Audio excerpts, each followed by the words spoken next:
So welcome everyone. I hope you guys had a wonderful week last week and didn't miss Robert and I too much. A couple of things that I do want to start out saying. Robert and I are actually going to be teaching this Thursday, right, Robert, the 24th? Yeah. And if you have not participated, it's the Win with Seller series. And Robert and I are going to be teaching post-close systems on Thursday from 1 to 2. And that will be a part of the Win with Seller series. So hopefully you'll join us and support the team, being Robert and myself. So today what we're going to do is cover opportunities and Facebook. So we're going to start out with day 26. And day 26 is document discussions in opportunities. So this is a follow-up on the opportunities that we have been talking about. And then we're going to jump into Facebook ads. And as always, we'll watch the video. We'll turn it off for a little bit and we'll discuss some things. Robert may want to add a couple of things as it relates to anything pertinent as it relates to what lessons we learned from Mega Camp, and we'll go from there. Any comments or questions from anyone? All right, let's get started. Welcome back to the Kennedy Command Challenge 4.0. What'd you say, Robert? I'm sorry, did I miss you? That's okay. No, I just said Mega Camp was really cool this year. The platform was kind of neat. Oh, okay, gotcha. I found it a little bit harder to network on that, but you know, it was good. I think it was a really good setup, and all the videos are still there, so that's nice. Yes. All Day right. 27. Continuing the trend of videos around opportunities, today I want to talk to you about folder level messaging. What that is the ability for you to message your compliance coordinator, your MCA, people on your leadership team within your market center when it comes to compliance or commission requests in command. So we're going to dive into an opportunity here. I'm actually going to show you some discussions that have been had on one of my, it's a real life opportunity, but we did some test messaging earlier. So I'm diving into the actual opportunity itself. I'm going to click on the Documents tab within that opportunity. First of all, you're going to see that I submitted a document previously, and that status originally said submitted, and now the document actually says approved. So one thing to note there, you can see the status of the document. However, this folder now has a status of returned. And you can see right here on the right-hand side of this status is a little quote bubble, if you will. And when you click on that, it's going to open a window where you can see messages that have been sent to you by your leadership team, whether that's the compliance coordinator, MCA, broker, whoever's kind of reviewing these documents, and you can also send messages to them. So here are some of the messages that we are going back and forth with, and I was actually testing this both on my account and then on my wife's account, who is on my team.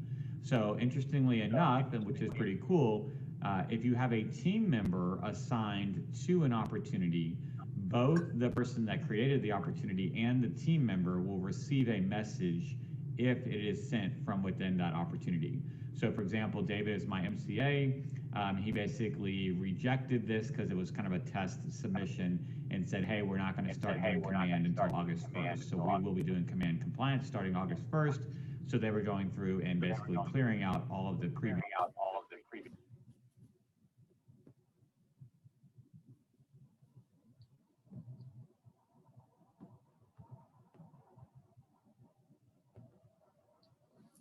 It's not you, we're having technical difficulties.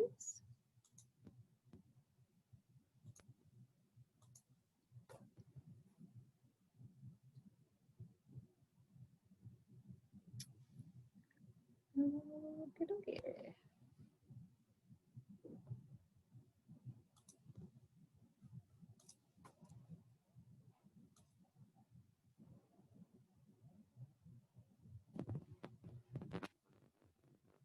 You guys still there with me? Yep. Okay, I'm just going to refresh that screen. Maybe.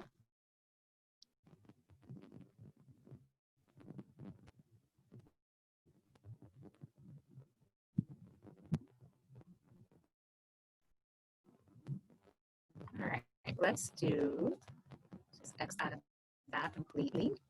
Go back in.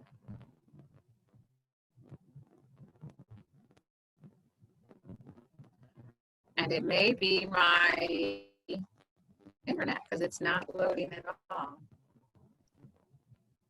Oh, here we go. It's a good thing you're a tech wizard.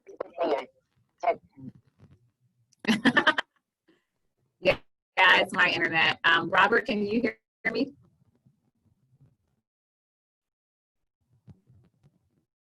Robert? Yeah, I'm here.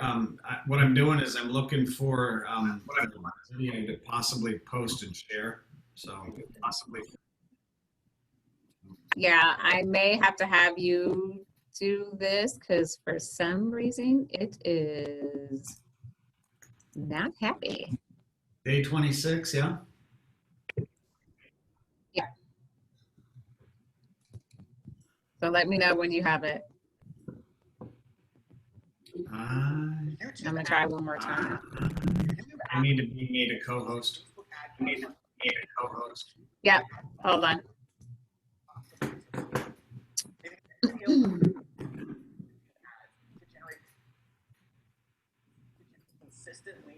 Okay, so I just made you co-host and I'm gonna stop sharing. Okay.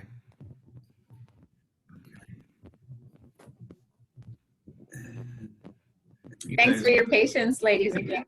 No You're problem. gonna let me know when this actually, if it works for you guys and you hear the sound, okay? Okay. Y'all see my screen now? Yes. Yes.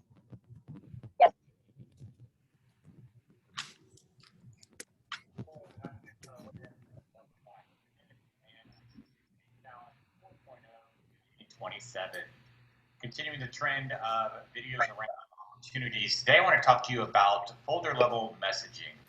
What that is the ability for you to message or you, your MCA, people on your leadership team within your market center when it comes to requests and commands. So we're going to dive into an opportunity here. I'm actually going to show you some discussions that have been had on one of my it's a real life opportunity, but we did some test messaging earlier. So diving into the actual opportunity, I'm going to click on the Documents tab within that opportunity. First of all, you're going to see I submitted a document previously, and that status originally said submitted, and now that it is so there you can see the status of the document. However, this folder now has a status of return. And you can see right here on the right-hand side of this status is a little quote bubble, if you will. And when you click on that, it's going to open a window where you can see messages that have been sent to you by your leadership team, whether that's the compliance coordinator, MCA, broker, whoever's kind of reviewing these documents, and you can also send messages to them. So here are some of the messages that we were going back and forth with. And I was actually testing this both on my account and then on my wife's account, who was on my team. So interestingly enough, and which is pretty cool, if you have a team member assigned to an opportunity, both the person that created the opportunity and the team member will receive a message if it is sent from within that opportunity. So for example, David is my MCA. He basically rejected this because it was kind of a test submission and said, hey, we're not going to start doing command until August 1st. So we will be doing command compliance starting August 1st. So they were going through and basically clearing out all of the previously submitted compliance requests. And so I said, actually, from my wife's account, got it, thanks. Also, interestingly enough, Nicole had this message show in her account as well. So in order to make sure that the alert actually shows up in the leadership team member's account, you do have to hit the @ symbol. So right above the number 2, click on the @ symbol, and then you can see that I can communicate with anyone that has been assigned to this opportunity, so in this case my wife, or then anyone else on the leadership team. And so if I were just to put Dave, so Marilyn is our compliance coordinator, I could say @ Marilyn O'Neill, this is a test message, just want to be sure you received it. So I could send that off to my compliance coordinator. I could also come in just so I can show you. I'm going to go ahead and put it in as Nicole. So I'm going to send a message to Nicole. Want to be sure you got this, right? So we're communicating about the documents, about any notification, and you'll see that now when I log out of my account, I'm going to log into my wife's account, and you'll be able to see that she should now have a bell icon. There it is. Her bell is lit up, and it can say Marty Miller has left a message for this opportunity. You can actually see the message right here. Want to be sure you got this, and then she could click on it. It would actually open the opportunity to the folder that we were discussing, and then she can see all of the message history as well. So that's how in compliance, or actually in the documents tab, you have discussions with both the members of your team that have been assigned to the opportunity.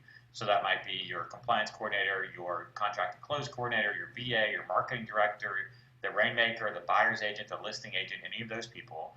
And then also your leadership team as well. So typically it would be your compliance coordinator or broker that you're having mentions with in the file. So that's it for today, guys. Pretty short and sweet. Day 26, how to have a compliance discussion within KW Command opportunities.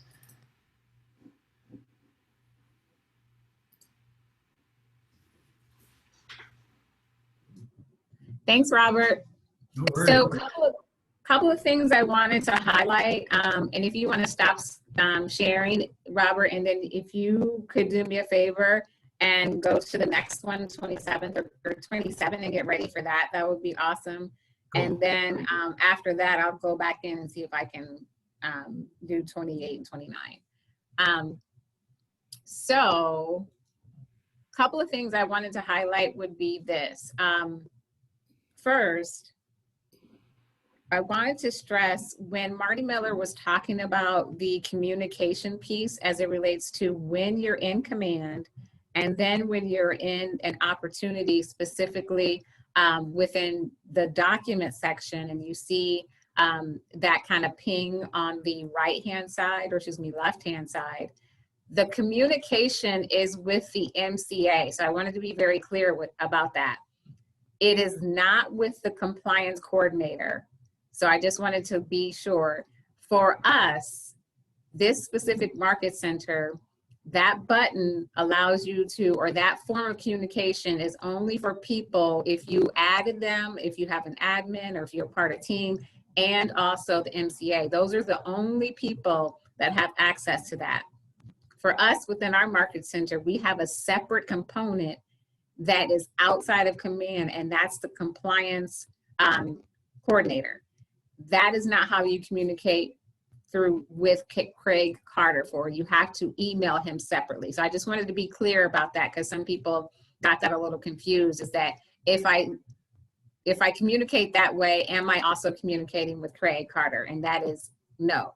So you are only communicating with whoever you assign to have access, and then also the MCA. So I wanted to be very clear about that. And if I am not clear, let me know. So hopefully it's not clear. I think one thing that's good to notice when you go into that discussion box and you type in the @ symbol, it'll bring up a drop-down list of everybody that you can communicate with. So type in the @ symbol there, a drop-down will happen, and you can see everything from Lisa to Shelby to any of the ALC that's on there. And the people that are listed in that list are the people that you can actually communicate with. Great. Any other comments or questions about documents in general, the whole discussion piece within opportunities? Any comments or questions? The one question I do have is, for those of you that have closed a deal or in the process of closing a deal, how many of you have utilized that discussion component within opportunities? Yay, Robert, our star pupil. I had to test it. I sent a couple test messages when it first came out. I sent it to Marion, and just to see if she was going to respond, because you know that notification bell icon, that little red bell, it's kind of hard to see sometimes unless you're really attuned to it. So Shelby is probably way more attuned to it than most folks, because she's dealing with a lot. And probably the TCs would be a little more attuned to it as well. But you know, Okay. brokers probably don't see it that much. So you just got to let them know, hey, take a look at the bell because I'm sending you messages and you're not responding. Gotcha. Okay. Good to know. Any other comments or questions? All right, so we're going to make a transition, and the transition is into comparing a simple Facebook ad versus same ad with special interest. I do want to put in a side note that both Robert and I, like this 4.0 series has been a little different in terms of the sequence.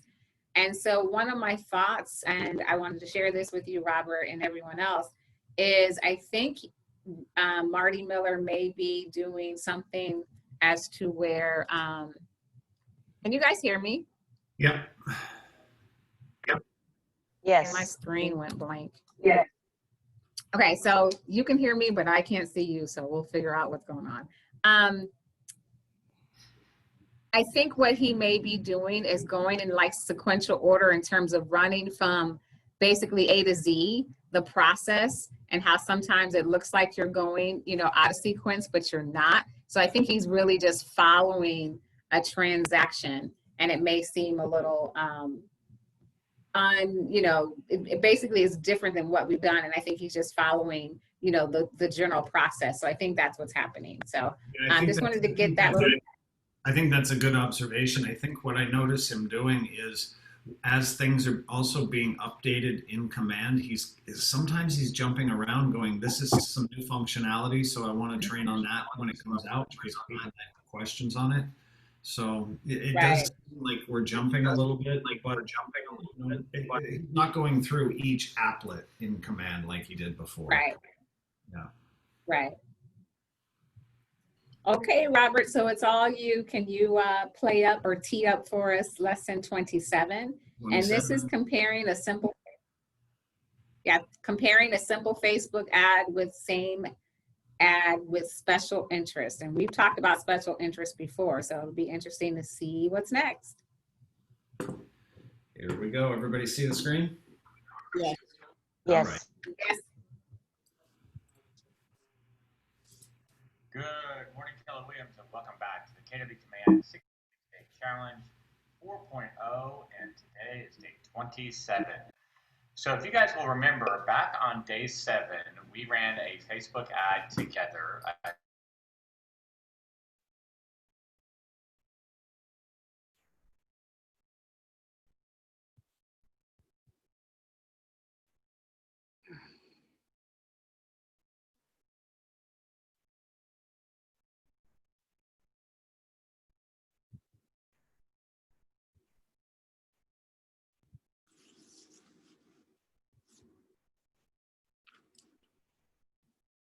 I don't hear anymore on my side. I don't hear anything either. 2 advertisements, 2 campaigns. Can you hear things now? See, they both ran for 10 days. They both had a $30. Yeah, just now.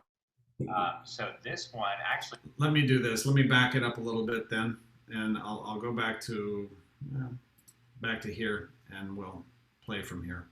7. So if you guys will remember, back on day 7, we ran a Facebook ad together, a basic Facebook ad about a listing in Bridgeland, a neighborhood here in the Cypress K area. And then we ran a very similar ad on day 19. And the only difference that we made between those two was defining special interest. Well, we made a few other small changes, but the main one was special interest. Today, I wanted to show you the difference between those 2 ads because the second ad has now completed, and man, it blew the first one out of the water. So here they are. Here are the 2 listings, or the 2 advertisements, 2 campaigns, excuse me.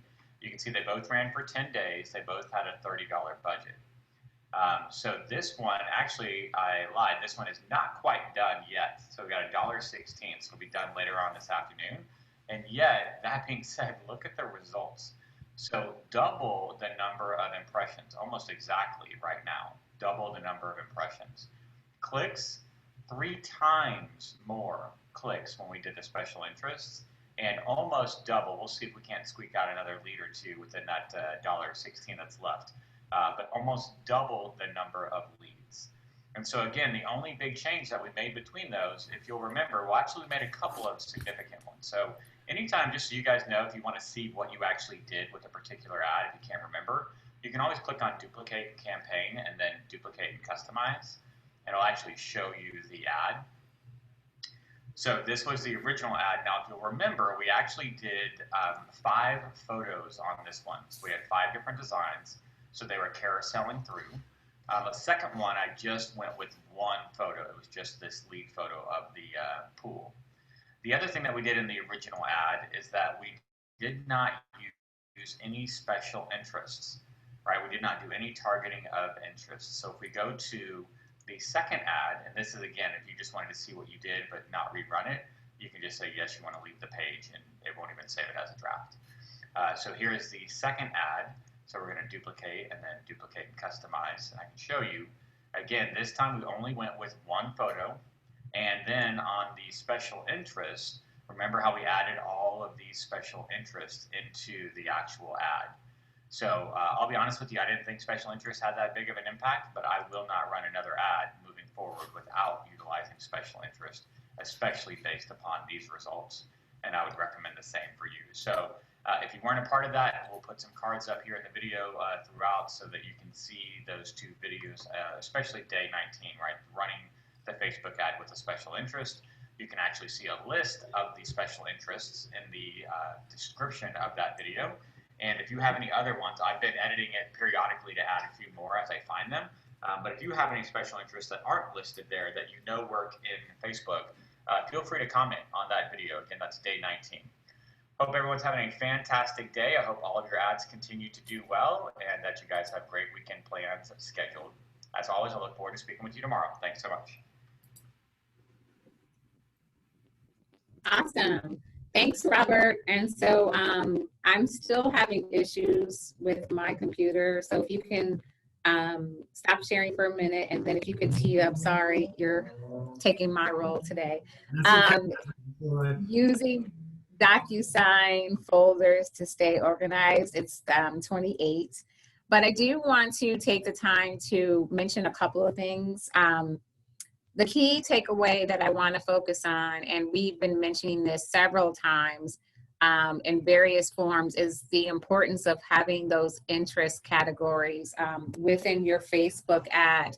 Whether you're posting a regular social post and or a Facebook or Instagram ad, it is so very important to make sure that you have those interests. Those interests, you can also look at them as hashtags, making sure that you have them. And I've shared this before, and I'll say it again, and I don't want to repeat myself for the sake of just listening to my voice. It works. I think I've shared with all of you, or maybe a few of you, that I actually did those specific interests with hashtags in a regular post for Instagram, and it increased my likes within 1 week from 5 to 10, which also increased my engagement. So I ran them in conjunction with a staging job that I did with Karen Bertag.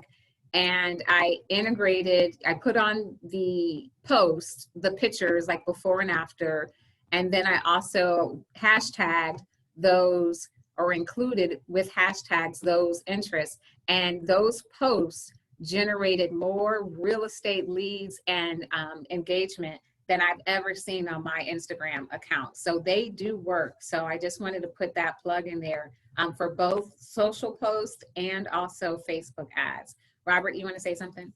Yeah, he mentioned video 19 in the 66-day challenge. If you go to Google and you type in Marty Miller's 66-day challenge and you look at video 19, at the bottom of that video, we'll have a download where you go and get those links or the special interests, and then just add them into your ad.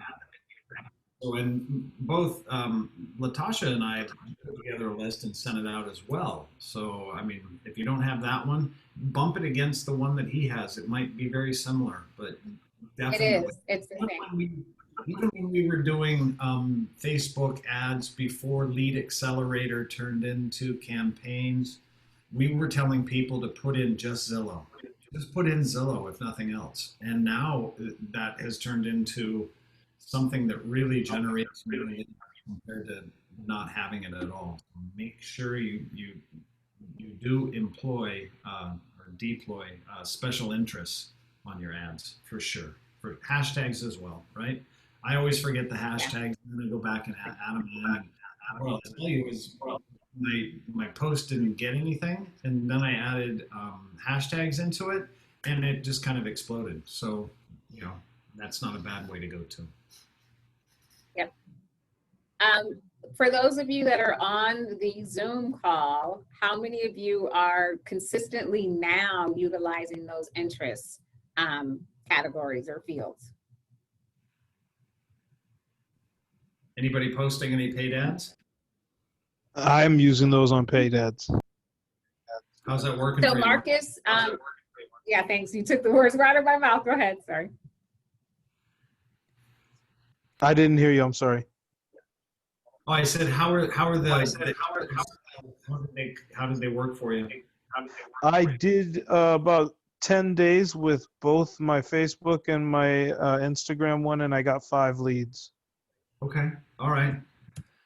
So the other thing then we want to probably take a look at is ad copy. What is it you're putting in front of people and how are you getting them to click? And I know you've got the verbiage and everything down. It might just be maybe a juicier copy, or, you know, change the message up a little bit and try it again. I don't think it has anything to do with the interest group. How you got them to click, yeah.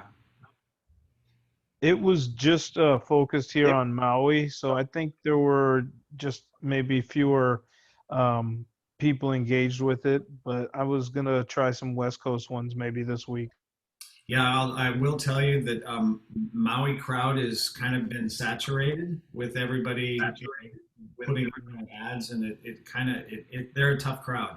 But I'll tell you, over on the West Coast, Sacramento, Arizona, Alaska, Washington, Seattle, and you don't have to pick you can pick whatever city you want with the circumference. If it's someplace you know, even better, because then you have something to talk about.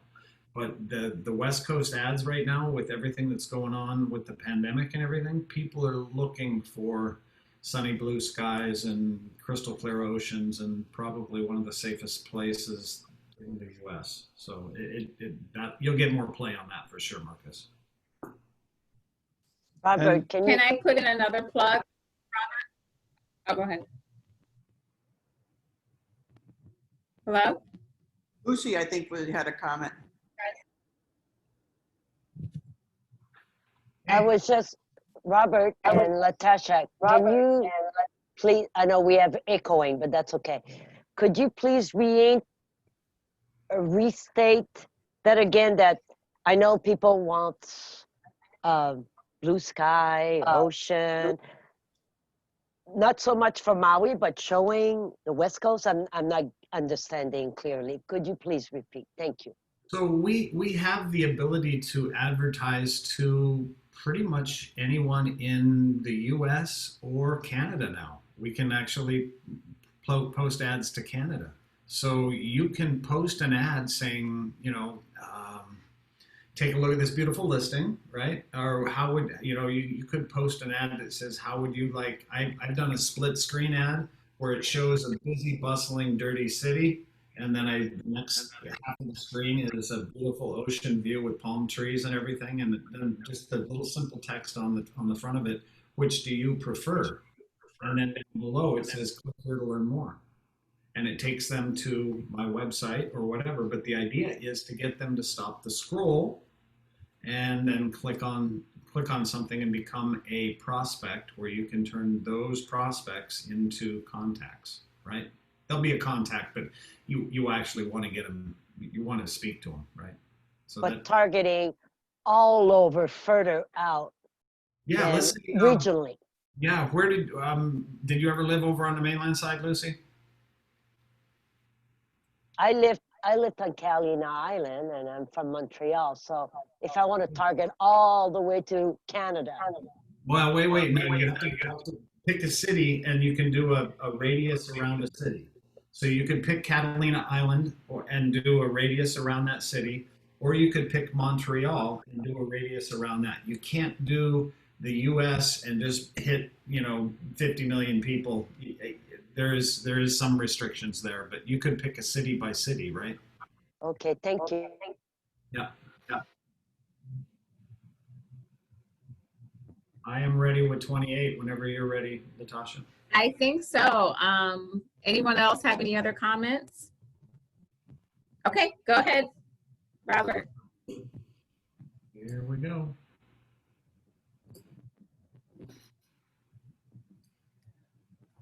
Good morning, Keller Williams, and welcome back to the KW Command 66-Day Challenge 4.0, and today is day 28. So today I have a Docusign tip that I learned from my friend Brandy Rose, who was kind enough to do an interview with me last week on her command success story. If you haven't seen that interview, I'll post a link here, and yet it had to do with organizing the Docusign document. Look at that. We're into our opportunities. We're going to select one of the opportunities that we've been working with. We're going to dive into the opportunity by clicking on it, and then we're going to choose our Documents tab. From there, we want to go to the transaction, so we'll click on Go to Transaction, which will take us into Docusign. Now, when we come into our Docusign room, you can see we have documents in here, and right now they're all in this one folder called Room Docs. However, we know that with most transactions, we're going to have multiple folders or sets of documents that we need to have. Now, since this is a buyer folder, I'm going to come over and click on this Action button on the top right-hand corner, Actions, and then Add Folder. I'm going to create my first folder and call it Consultation Docs. And I'm going to click on Create. And then while I'm here, I'm going to create a folder for Contract Docs. And then I'm going to create one more for Closing Docs. So now I have created 3 folders. I've got my Consultation Docs, my Contract Docs, and then my Closing Documents. You can see it actually mimics kind of the folders we have here: Consultation, Under Contract, and Closed. Now when I'm in the actual Docusign room, I can start going through and say, okay, the IABS and the buyer tenant rep, those are more along the lines of Consultation Docs. So I'm going to click the little radio button to the left of both of those, and then I'll come up to the top and click on the Move, and then Destination, and I'm going to select Folder and Current Room, and choose the Consultation Doc folder, and then select Move. Now that's going to move those 2 documents into my Consultation Document folder. So then I can come in and say, okay, Contract Docs, that's going to be the CMA, the flood map, that repair negotiation email we had, and then all the rest of these other documents are also contract documents. So I'm going to select all of these and then click on the arrow, and I'm going to move all of those into Folder and then Contract Docs. So now I have all of my documents out of my main folder into either Contract Documents, Consultation Documents. As I get closer to closing, I can put my DA, my CD, any of my actual closing disclosures or any other documents needed for closing in this folder. Here's the nice thing. When I go back to Command, I'm going to click on Sync Transaction so that it kind of refreshes the connection. All those changes I made in Docusign will show up in Command. And now when I go to Under Contract and I go to Attach Files, it's going to connect right into Docusign. I can choose this radio button. However, now you'll see in the drop-down I have my Consultation Doc folder and then my Contract Doc folder. So it's much simpler and easier. Instead of me having to go through all of these documents kind of randomly spread out through here, I can easily put them in folders and then know, okay, right now I'm in my contract checklist, so I should be looking at all of my contract documents. If I were to go into my consultation folder, right, if I had checklist items here, then I would click on Attach Multiple Files and go that route. And then finally, in my closed folder, you can see here are 4 closed documents that need to be attached. I would have those in my closed folder in Docusign as well. So it's an easy way to kind of keep yourself organized and make it simpler when you're attaching multiple files to find that file under the root folder that it belongs to. So thank you again, Brandy, for blowing my mind on that Docusign tip. I appreciate you sharing it with us, and I'm glad to share it with everyone else as part of the 66-Day Challenge. Guys, again, if you haven't seen Randy Rector's interview, check it out. And as always, I will look forward to speaking with you again tomorrow. Thanks so much for your time.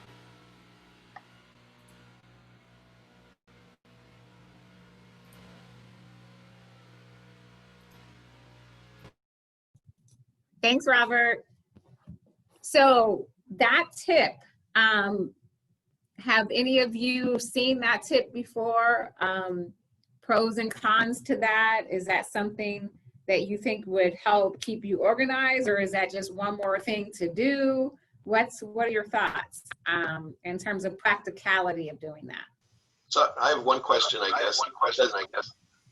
Does it pull the documents out of Docusign into Command, or do you still have to drag them one at a time within the specific closed group or contract group?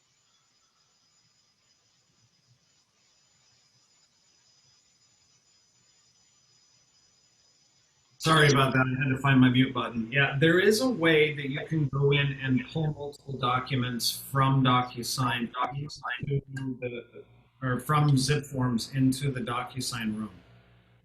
It wasn't covered here. I would assume that he's probably covered that earlier on, but there is when you're in Docusign rooms, on the far right-hand side, there is a action button or 3-dot ellipses where you can say documents from zip forms, from whatever other place you have set up. That makes sense, Chris? Yes.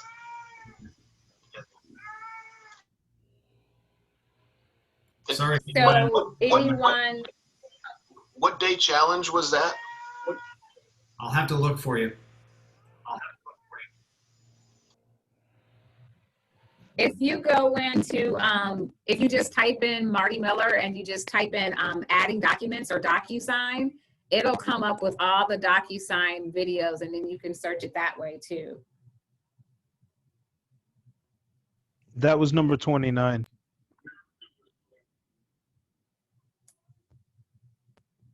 There's a previous one that he did just adding documents as well. So there was a previous one too. I just don't remember what number that was.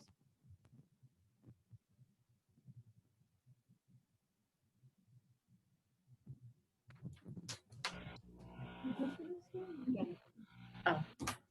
Hold on, Robert, can you jump in? I gotta run out for a quick minute. Sorry for any background noise. Today apparently is my mow and blow day, so at the complex, everybody's using their gas-powered blowers, and they're right outside my window. So Marcus, you said 29 was actually that video? I think it's 28. I'm sorry. I follow along, and my screen had already jumped forward to 29. That one that we just watched, I believe, is 28. Okay, yeah. And again, I know there's a couple different videos, Chris, on actually importing documents into Docusign. You know, another good place to go would be Keller Williams University, KWU, and type in and you'll be able to find probably more information than you want there. Yeah.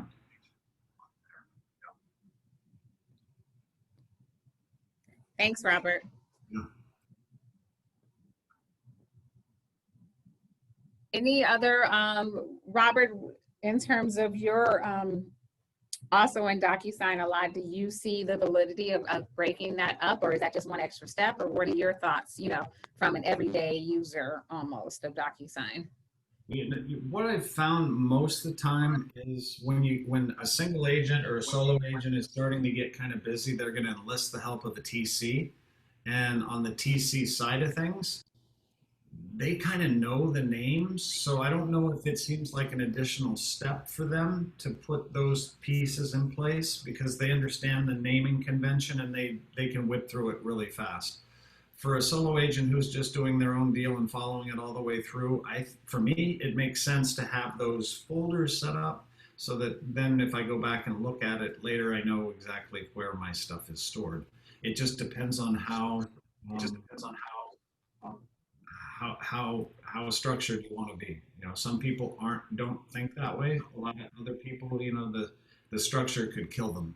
So, you know, it really depends. If you're okay with a few documents being messy in a big drawer, that's okay. Hey, take a look at our Office docs on Keller Williams Internet. That's kind of like a one big drawer. There is a little bit of organization there, so it does make sense to actually at least attempt to put stuff in order. It will clear your mind than picking through everything to try and find one. Yeah. Okay. Yeah. Any other comments for those of you, Terry? I know you've are in the process of closing some things and doing things. Do you see the validity of having kind of that tiered folder system, or what are your thoughts, Terry? Well, I'm probably a little more anal retentive in my organization. And for me, like every time I get a file and it's fully executed, I load it right into Command.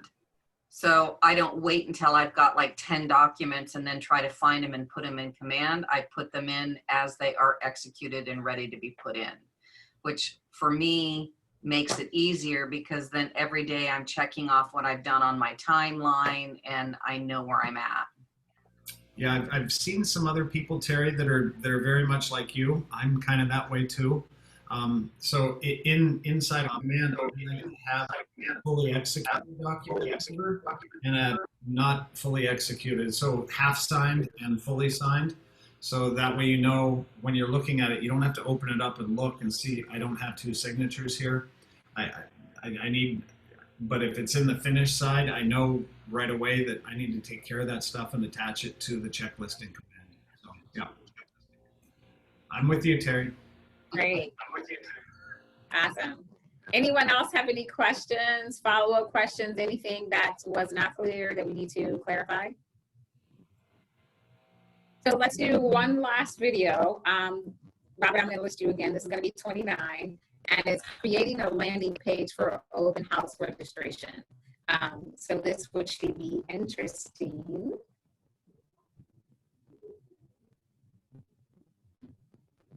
Give me a second. Yeah, no worries. Thank you.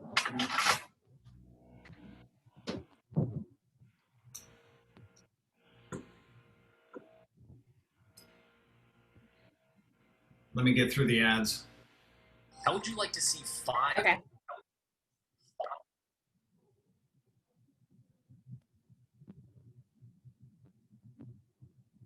Good morning, Keller Williams, and welcome back to the KW Command 66-day challenge. Boy, you guys missed a good ad. It was teaching me how to make $1 million if I just clicked on a link. I'm going to hide that one. You guys can't see it. It's only for me. So, all right, let me share my screen. Hold on.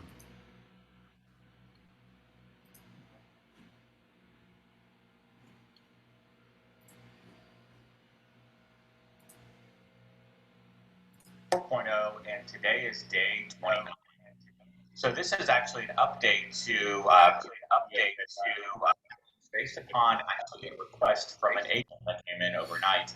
I typically don't do requests, but honestly, I could see how this is a very important video, and that is how to create a landing page for a sign-in for an open house. And honestly, thinking about it this morning, I can see this being used, continue to be used for personal, in-person open houses, but also for virtual open houses, having your clients or just possible customers sign in to register for that virtual open house that you might be holding. And so in order to create a landing page for an open house sign-in, we're going to come down to the consumer applet here on the left-hand side. And we want to create a landing page. And we do that by coming to create a new site, and we're going to do it as a standalone landing page. So we're going to click on that second option, and then click on create page. From here, you can see we now have the ability to start adding what are called widgets. So these 10 blocks represent widgets that we can add to this page. The first one that I always recommend is bringing in your branded header. It doesn't take up a ton of space, but it definitely identifies that this is, you and a Keller Williams site, and kind of brings validity. Second, because you want them to register and you want it to be easily seen, I would bring in the lead form. And then finally, I would bring in the listing, because you want to give them some information about listing. Now, if you wanted to, you could bring in a number of other different, widgets here if you wanted. But to keep it simple, we're just going to do these 3 for now. We want to make sure that we name our landing page. So in this case, we would just remove this and we'd say 4406 Center Street. Let me get rid of all of that. Open house sign in. So there we go. Now we have named the page. Now that we have our 3 widgets in, the next thing we need to do is configure them. We do that by clicking on this button at the bottom right-hand corner. So I'm going to click on Configure Widgets. It's going to show me the 3 widgets that I have brought in, and I need to go ahead and configure those. So if the check mark is green, it means that it's not necessarily needed to be configured, although you still can. I could move forward with this form as is and not have an issue. However, the branded header, I have to put in an actual title for it, and then of course I have to choose the actual listing. That's why those 2 check marks are not green. So let's click on branded header, and you can see required is header text, and there is no header text. So I can say, welcome to 4406 Center Street. I could say, virtual open house sign in.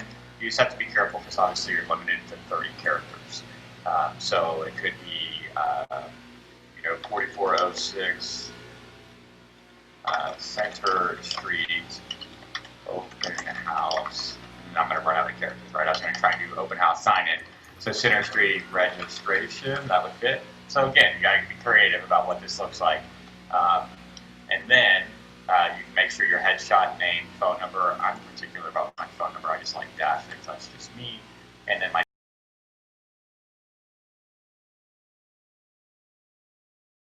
the header text has shown up. Next, and I'm going to put in a period there just because I'm a high C. That's how I like my things to look. Now that I have that widget done, I'm going to click on this arrow at the top where it says 1 of 3. I want to go to number 2, which becomes the lead form. And I'll put it here, right? Please register for the virtual open house link. So now they can see why am I putting this information in? It's because I'm going to send you the link to the open house once you actually register. If I was doing it in person, it could just say, please register for the open house or anything that you want for that text to be listed in. You can customize that however you see fit. Next, we're going to click on the right-hand arrow to go to the 3rd widget. That's the actual listing. This is not the listing that we're advertising. So you can see I would click on Browse Listing. I would come in then and search for my listing. Center Street. And there's my listing. I would click on Select. And you can see that this is the lead photo. By default, it goes off the lead photo that's in your listing. And you can go in and change that. Or you can actually bring in a custom image if you chose to. I like the lead photo, so I'm going to click on Save and Apply. And you can see now it has, right, the lead photo for our listing, all the information about this property, all pulled in from the MLS with a photo carousel, additional details, and a map. At this point, I'm pretty much done. So I can click on Save and Apply. I'm going to save my landing page, and I want to save it. And then I'm going to go back in. You can see because I saved it and didn't publish it, all I have to do is click on these 3 little dots, edit, and now I can publish the page in the top right-hand corner. Are you sure you want to make sure this is visible? And I'll say yes. And then boom, there you go. Now my landing page is visible. So I could send out this link. I could also use a link shortener if I wanted to. Keller Williams has one that I can use. It shortens it somewhat, just not completely, right? So this part has to remain. You can see all I can do is the last half. So I could come in and just say, yeah, I do want to delete this. Let's get rid of all of that. And that's 4406 Center Street Open House. So I can create that as the link. Now it's a little more recognizable, but I could also use bit.ly or link shortener or anything else along those lines. Once I click on this link, you'll see that this is the actual page. And when someone came in, right, and said command challenge test and command challenge test at gmail.com, and they're going to put in a phone number and test. They're going to click on Not a Robot and then send that over. And then I say, thank you, your information has been submitted. In Command, I should start getting alerts that somebody has filled out my form. There you go, the bell got red. It says lead form notification, lead info captured. I can click on the white text there and see here's that new contact that just came in. They came in from a KW landing page, and then I can see the information that they utilize. So that is how you would build out a open house sign-in. If you were at an actual open house and you had your tablet, your Surface, whatever, you had Wi-Fi, you could just hand that to the person walking in and ask them to fill it out live right there on your link. Or if you were doing a virtual open house, you could send everybody this link in order to register. And then that way, when they register, you could then email them the video or email them your, Facebook or whatever, however you're going to do the actual tour of the house. So that's it for today, guys. Day 29. Hope everyone's having a fantastic Tuesday. And as always, I'll look forward to speaking with you tomorrow. Thanks so much for your time.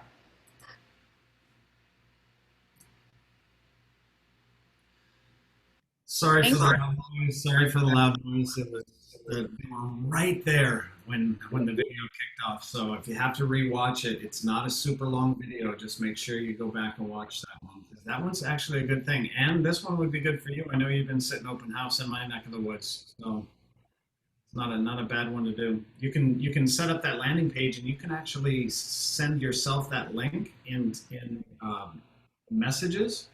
And you can send that link out and have people register on their phones. Or register on you see it on an iPad at the location. You can send that link via text, right? No, that's a good way to utilize Command. So that's a great tip. So shortcuts, whatever you want to call it.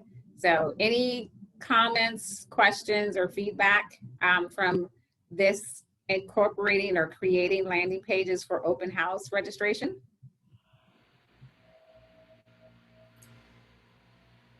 No. And I know you're doing more open houses now.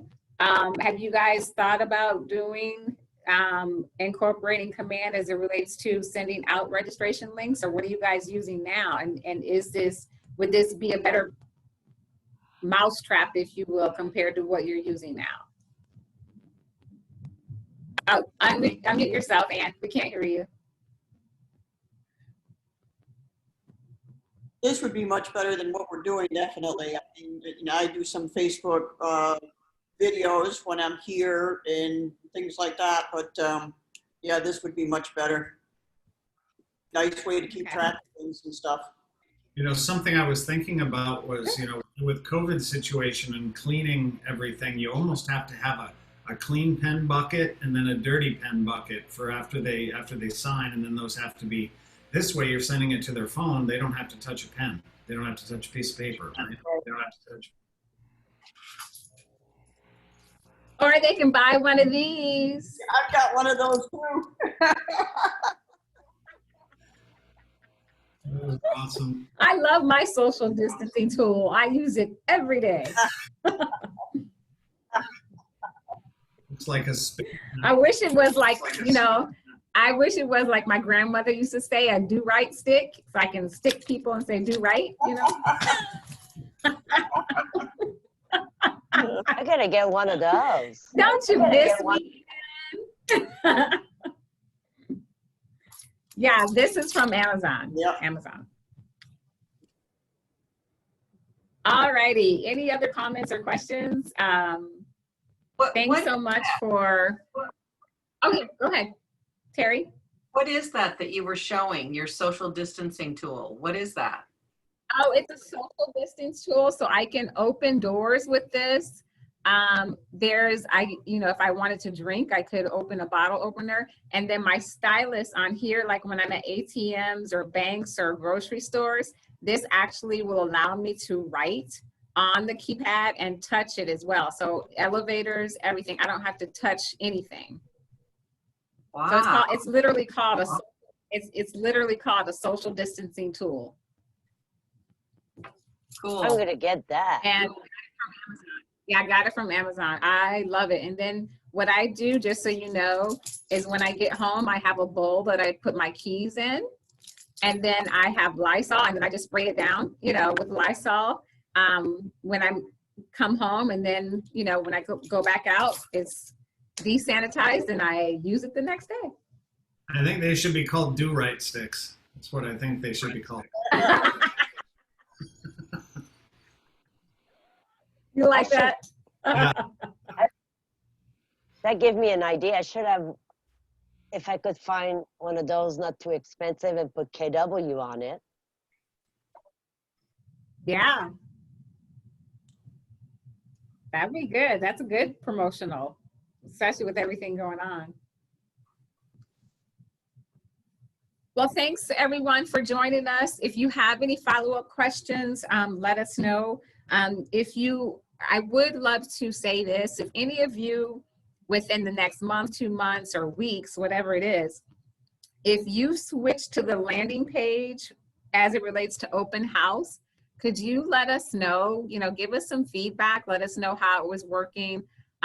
We'd love to hear of you and how you're integrating that, because I think that would be a great tool, but let us know. So we will look forward to seeing you Thursday. You could see us twice in a row if you can handle us twice in a day. We will have BYOCC 10 to 11, and then we'll have the Win with Seller series post-close system 1 to 2 on Thursday as well. So twice in one day. All right. Thank you. Thank you very much. Now that Mega Camp is over, I'll connect with you guys for more help. Thank you so much. Lucy, remember Mega Camp now, if you went to Mega Camp and you have your login credentials still, you can go there and go to the video library. All those videos are saved. You can go back through and rewatch them. So the one that I really liked was the Tim Ferriss one, and the one that Josh Team did with What's Next in Real Estate. And then, of course, Gary's market update. Those 3 are the ones that I tend to rewatch a lot. So. Yeah, I started rewatching, but there's a lot to rewatch, and I wish I could download them and save them forever. Right, me too. I did try, believe it or not. You know, it was really funny because when Josh was on stage with Gary Keller showing the smart plans, and this was when we were able to publish them, his mouse was hovering over my name on my public smart plans. And I'm like, that's the first time I ever made it on the main stage with Josh Team and what's the other guy's name? Help me. Yeah. I saw you somewhere. I don't know where's that smart plan video. I gotta relook. Where is that? The one with Josh Team, What's Next in Real Estate. You'll see it about way down the video page on the right-hand side. Okay. It was on the 16th. It was on September 16th. I actually wrote the dates of all the ones that I watched. So it's on the 16th. Well, I did see, I said, Robert made it. Awesome. Thanks, everybody. Have a great day. I will stay in touch. I appreciate all your help. Aloha. Bye. Thanks, everyone. Aloha. Aloha.